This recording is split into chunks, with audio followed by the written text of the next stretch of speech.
Rana Duba to take the floor.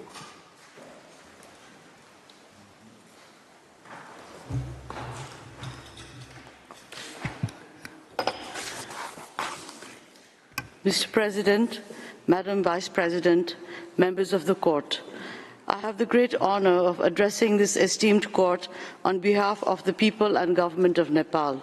My presence here, along with the members of my team, in the proceedings of this court bears testimony to Nepal's respect for international law, which is one of the key constitutional cornerstones of my country's foreign policy. Moreover, our presence here also underpins the importance that Nepal attaches to the question of climate justice.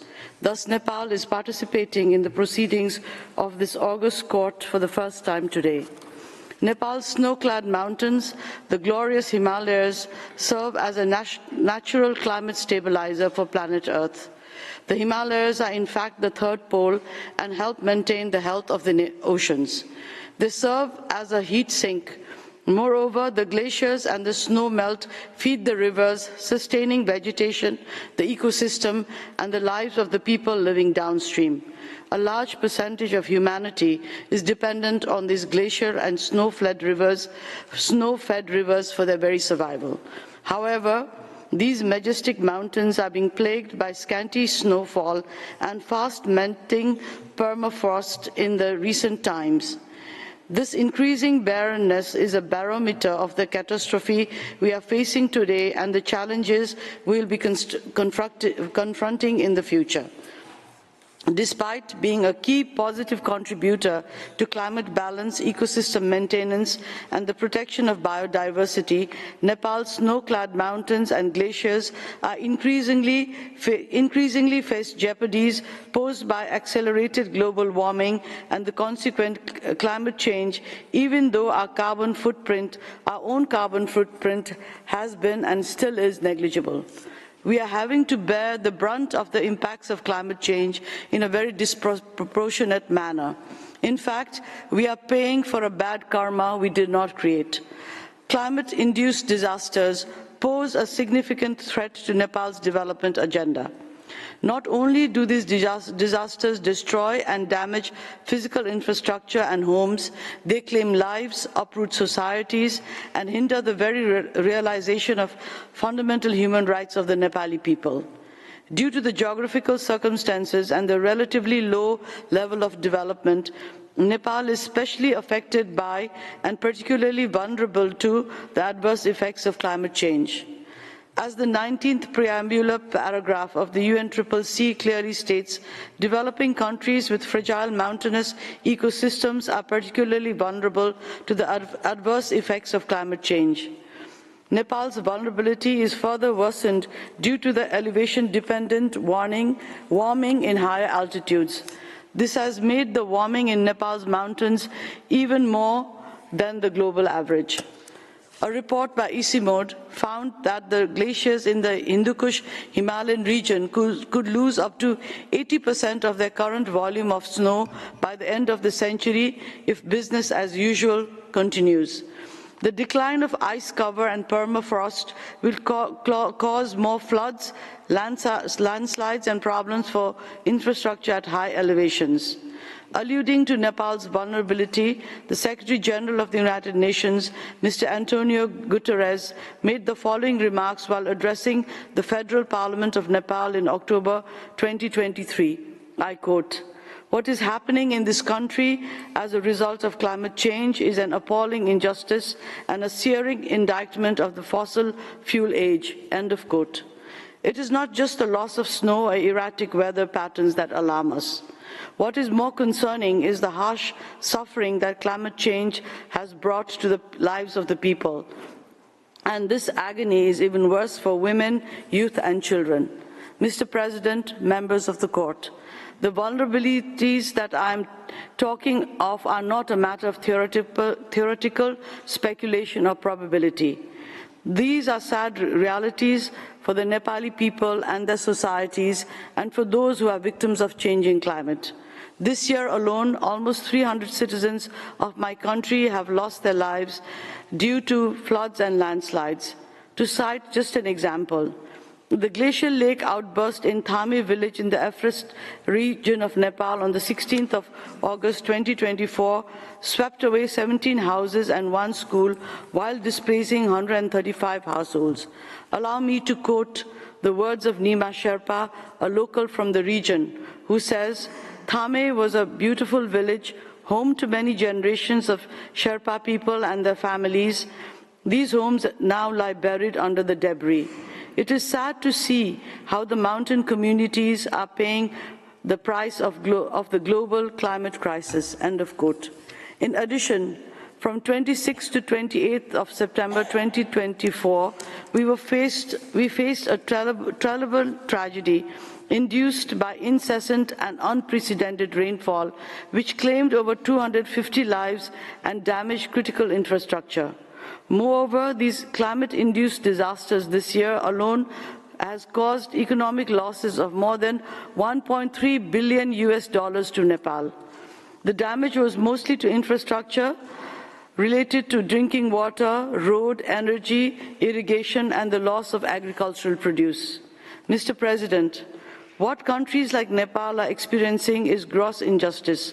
We have been penalized for the mistakes we never made, for the crimes we never committed.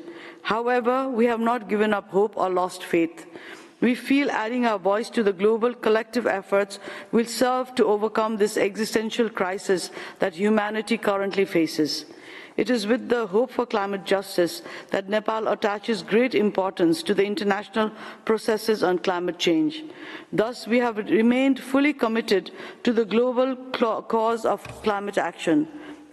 We are implementing ambitious, nationally determined contributions and national adaptation plans under the UNCCC and the Paris Agreement. It is with a similar hope for climate justice that Nepal co-sponsored Resolution 22/276 of the UN General Assembly that requested this August court for an advisory opinion on the questions presented. It is the first request for an advisory opinion from the General Assembly, which was adopted by a consensus. This signals the gravity that the international community accords to these questions. Now I proceed to share Nepal's position on a part of the first question before the court, particularly the state obligations arising from international human rights law.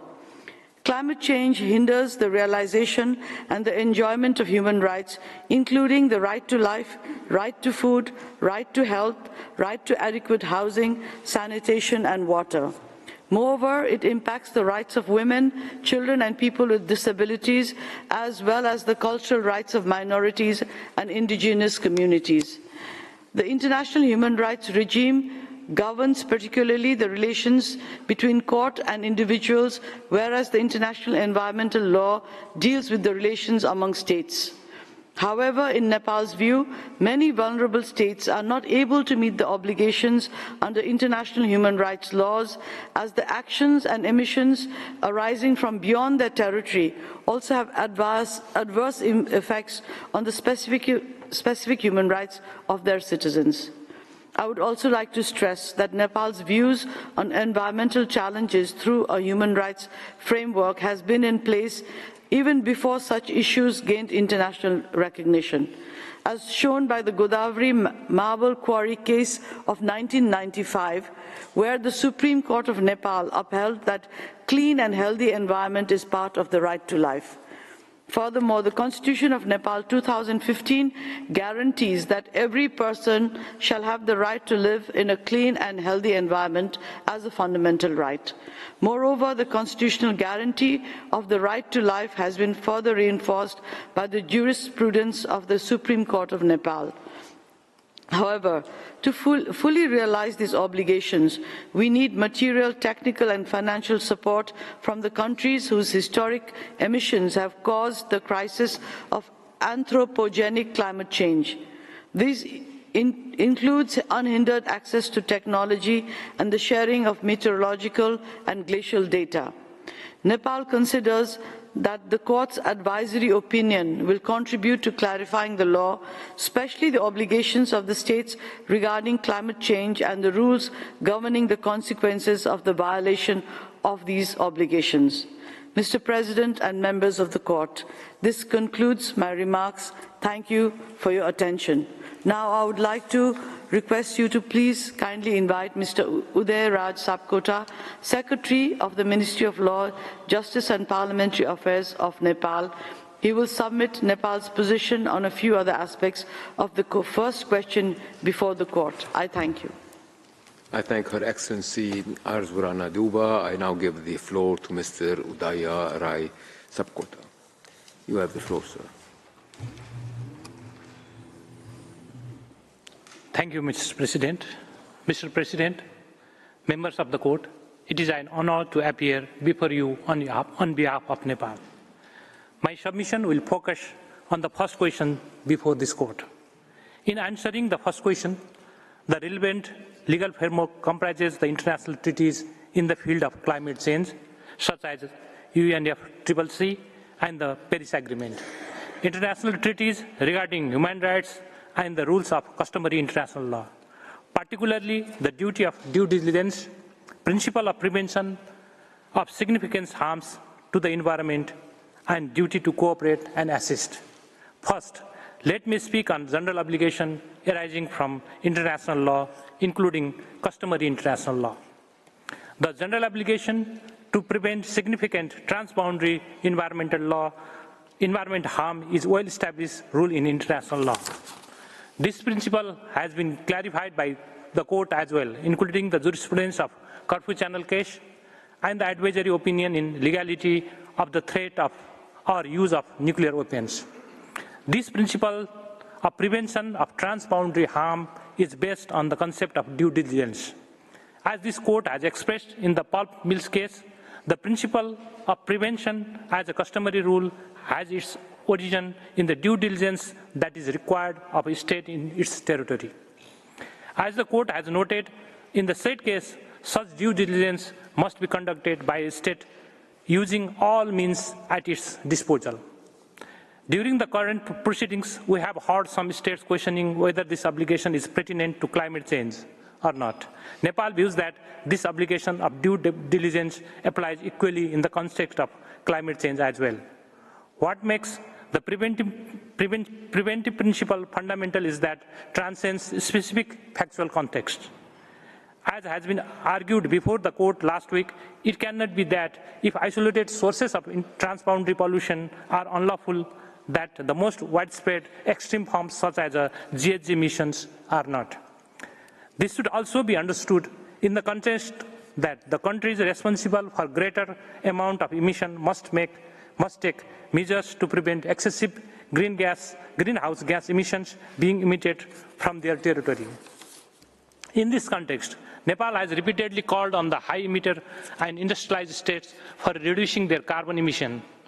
Developed countries must raise their ambitions and fulfill their commitments urgently. This need for raising ambitions brings to me a second crucial point, which is regarding the obligation to make progressive commitments and the principle of common but differentiated responsibility. The treaties of climate change, particularly the UNFCCC and the Paris Agreement, provide for this obligation. Taken as a whole, the Paris Agreement is a legally binding treaty. However, the provisions in this agreement vary in the extent to which they determine the legally binding obligation of states. The long-term global temperature goal set by the agreement is a collective goal. However, this is one of the many modalities spelled out in Article 2 of the Paris Agreement.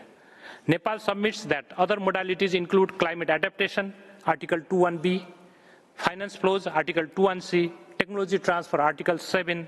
These obligations are also differentiated as per the principle of equity and common but differentiated responsibilities and respective capabilities in the light of different national circumstances, CBD, RRC, and C. Among these, the CBD, RRC, and C principle is an important pillar of the Paris Agreement. While establishing common obligations for all parties, the Paris Agreement imposes additional obligations on developed countries. Further, it has given explicit recognition to the special circumstances of the least developed countries and small small island developing states. Nepal is of the view that these considerations must be taken into account by the court while expounding on obligations. Further, Nepal submits that the following two factors are relevant regarding the application of this principle. First, share of historical and current global emissions of the states, and second, the overall assessment of the circumstances, vulnerabilities, constraints, and the capabilities of states. As the latter changes, so should the shared responsibility. Regarding the second point, Nepal states also the need to consider specific geographical vulnerabilities and landlocked and mountainous countries, as well as overall economic capabilities and constraints. Equally important to give due consideration to the energy mix, as countries like Nepal are dependent or rely on hydropower, which is exposed to uncertain future precipitation, glacial melting, and potential risks of landslides and glacial lake outbursts or floods. Thus, Nepal views that the court should clarify also the matter of differentiated obligations. Even in the first question asked by the General Assembly simply notes the obligation of states. Further, the third aspect of the state obligation that Nepal would like to stress is the duty of assistance, developed country parties and obligation under Article 9.1 of the Paris Agreement to provide financial resources for assisting developing countries in both mitigation and adaptation. It is also pertinent to recall that this article of climate finance using the imperative shall, indicating a legal binding commitment. Nepal views that under this duty of assistance, developed states have an obligation to support the neediest among the developing countries, the least developed, small island, and the mountainous countries. Mr. President and the member of the court, this concludes my remark. Thank you for your kind attention. Now I request you to call Mr. Subhanga Parajuli, Undersecretary of the Ministry of Foreign Affairs of Nepal, who will submit Nepal position on the second questions before the court. Thank you. I thank Mr. Udaya Sapkota. I now give the floor to Mr. Subhanga Parajuli. You have the floor, sir.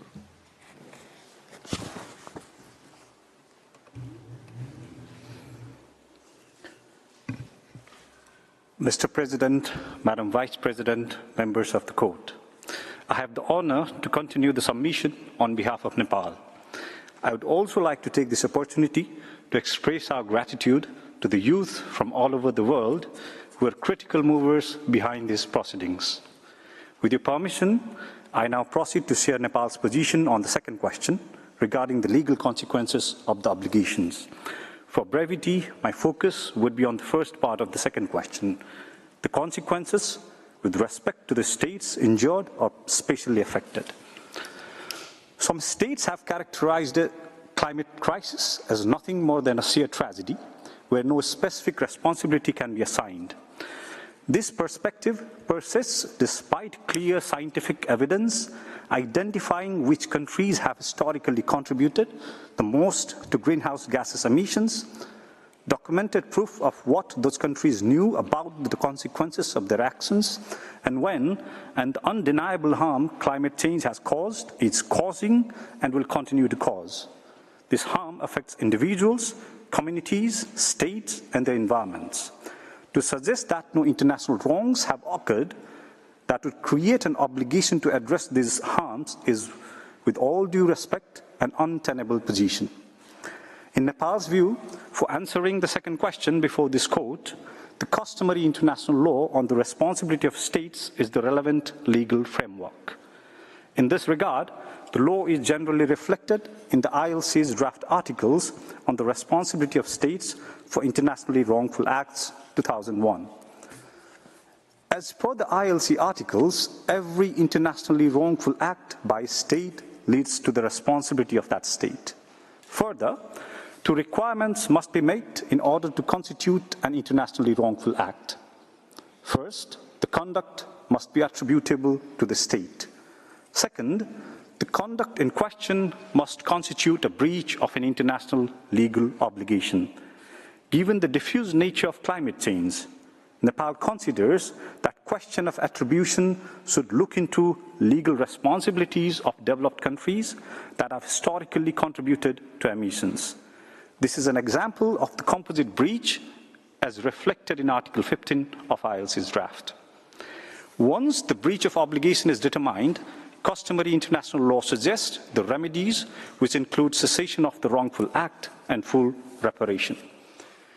Any state responsible for a breach of an international legal obligation is under an obligation to cease such conduct. Further, reparation may take any of the three forms, namely restitution, compensation, and satisfaction. In this context, my focus here is on the issue of compensation. This court had established in Costa Rica versus Nicaragua case that the damage to the environment and the consequent impairment or loss of the ability of the environment to provide goods and services is compensable under international law. But in the same case, this court said that the specific circumstances and characteristics of each case remain crucial to assess the compensation. Given the composite nature of state responsibility in climate change, the developed countries have a collective duty to compensate for the harm caused by their historic emissions. Nepal is also of the view that this code should look at the operationalization of the fund for responding to the loss and damage mechanism through these lenses of compensating the internationally wrongful act. The states responsible have an obligation to compensate for any financially assessed damage caused by their internationally wrongful act. And in the case of climate change, such obligation must be borne by a collective of industrialized states based on the polluters pay principle. What countries like Nepal are calling for is not mere handouts or charity, but compensatory climate justice. Before I conclude, let me reiterate that the heaviest burdens of climate change are on the shoulders of countries like Nepal, which have historically contributed the least to climate change and have the least capacity for implementing adaptation measures. To repeat the words Honorable Foreign Minister spelled earlier, what we are facing is gross injustice. We have been penalized for the mistakes we never made. The court needs to take these realities into account while rendering its advisory opinion.